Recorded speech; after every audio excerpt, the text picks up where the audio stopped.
राज्याचे उपमुख्यमंत्री अजित पवार यांच्या विमान अपघातानंतर खरं तर त्यांचा त्या ठिकाणी दुर्दैवी मृत्यू झालेला होता आणि त्यानंतर सर्वच पक्षांकडून त्या संबंधित अपघाताच्या सखोल चौकशी मागणी केली जात होती आणि आता या ठिकाणी खरं तर राष्ट्रवादी शरदचंद्र पवार पक्षाच्या वतीने चाळीसगाव शहर पोलीस स्थानकामध्ये खरं तर पोलिसांना निवेदन देऊन या संपूर्ण प्रकरणाची सखोल चौकशीची मागणी जी आहे ती करण्यात आलेली आहे।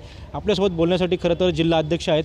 काय सांगाल बापू, खरं काय मागणी केलेली आहे? या ठिकाणी हा जो दुर्दैवी अपघात झाला आणि महाराष्ट्रावर हा दुर्दैवी प्रसंग आला आणि एक दमदार नेतृत्व आज आपल्यातून शेतकऱ्यांचा असेल, युवकांचा असेल आणि एक व्हिजनरी नेतृत्व आपल्यातून गेलं आणि त्या संबंधाने जे कोणी दोषी असतील, ज्यामध्ये आमचा प्रमुख आक्षेप हा VSR कंपनीवर आहे, DGCAचे जबाबदार अधिकारी आणि महाराष्ट्र शासनातील जबाबदार अधिकारी जे अज्ञात व्यक्ती आहेत व इतर आरोपींविरुद्ध फौजदारी तक्रार दाखल करण्यासाठी प्रत्येक गोष्टीचा मुद्देसूद या ठिकाणी उहापोह करून, कायदेशीर उहापोह करून आम्ही तक्रार, मी व्यक्तिगतरित्या आणि माझे सहकारी पक्षाचे तालुक्यातील आणि इतर सर्व पदाधिकाऱ्यांनी या ठिकाणी आम्ही दिलेली आहे।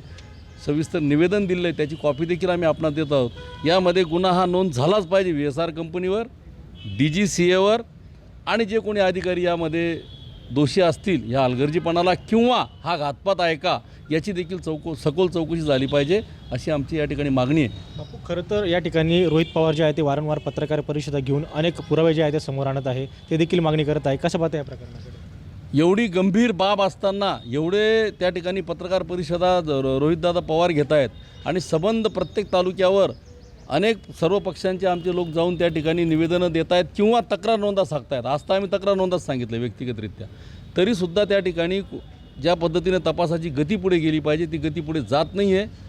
अजून 8-10 दिवस आम्ही याची वाट पाहू, अन्यथा या संबंधामध्ये महाराष्ट्रामध्ये उद्रेक झाल्याशिवाय राहणार नाही, असा इशारा मी या ठिकाणी देऊ इच्छितो। बापू, सरकार गांभीर्याने घेत नाही असं म्हणायचं आहे आपल्याला? सरकार किती गांभीर्याने घेतं आहे का? राज्याचे उपमुख्यमंत्री होते आणि या विमानांमधून सर्वच VIP प्रवास करत असतात आणि तरी जर सरकार एखाद्या कंपनीला पाठीशी घालत असेल तर हे या देशाचं दुर्दैव म्हणावं लागेल। आपण बघू शकतो की सरकारने तातडीने या संपूर्ण प्रकरणाची दखल घेऊन चौकशी करावी, अन्यथा येणाऱ्या काळामध्ये उद्रेक होईल असा इशारा या ठिकाणी राष्ट्रवादी शरदचंद्र पवार पक्षाच्या वतीने देण्यात आलेला आहे। खेमचंद कुमार, TV9 मराठी, चाळीसगाव जळगाव।